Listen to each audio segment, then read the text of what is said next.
Selamat malam.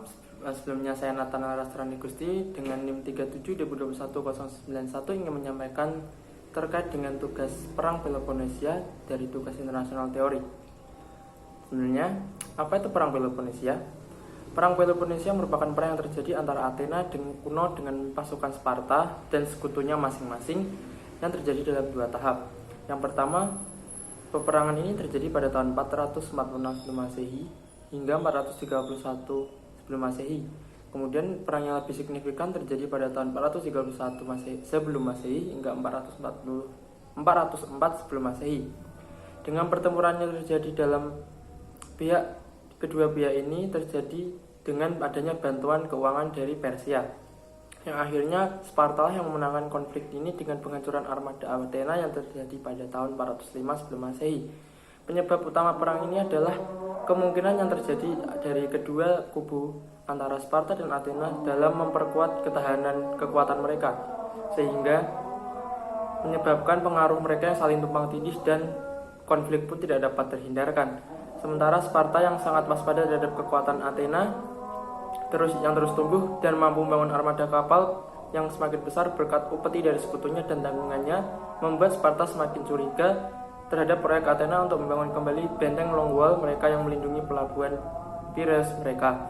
Selain itu, Sparta juga khawatir bahwa kelambanan akan mendorong kekuatan Yunani utama lainnya seperti di Korin untuk berpihak pada Athena. Apa yang dikenal juga sebagai Peloponnesia ini dikenal juga dengan Perang Peloponnesia yang pertama yang terjadi pada tahun 460 hingga 446 sebelum Masehi. Semakin intensnya peperangan ini juga terjadi di Korintus pada tahun 445 dan sebelumnya juga diikuti oleh perdamaian 30 tahun. Perang itu dalam kenyataannya tidak pernah sepenuhnya berhenti dan pecah kembali pada tahun 431 sebelum Masehi. Kemudian perang ini juga terjadi karena Athena yang menginginkan kayu dan mineral dari Thrace dan menuntut Potidaea untuk menghapus benteng mereka. Akibatnya perang ini kembali pecah dan menyebabkan jumlah korban yang luar biasa pada zamannya. Untuk kemudian kajiannya terhadap teori HI pada masa kini sesuai dengan berdasarkan dari cerita tadi, peperangan ini terjadi karena pengaruh kekuatan dari kedua negara yang diartikan pada masa kini sebagai teori realisme, di mana teori ini mempercayai bahwa sebuah negara mampu meningkatkan kekuatan mereka melalui penguatan militer mereka dan menganggap dunia ini sebagai anarki.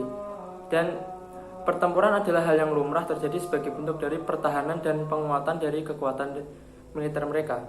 Oleh sebab itu, teori ini juga menjadi gagasan awal terbentuknya dan terciptanya teori realisme yang dikembangkan pada abad pertengahan dan digunakan hingga masa kini.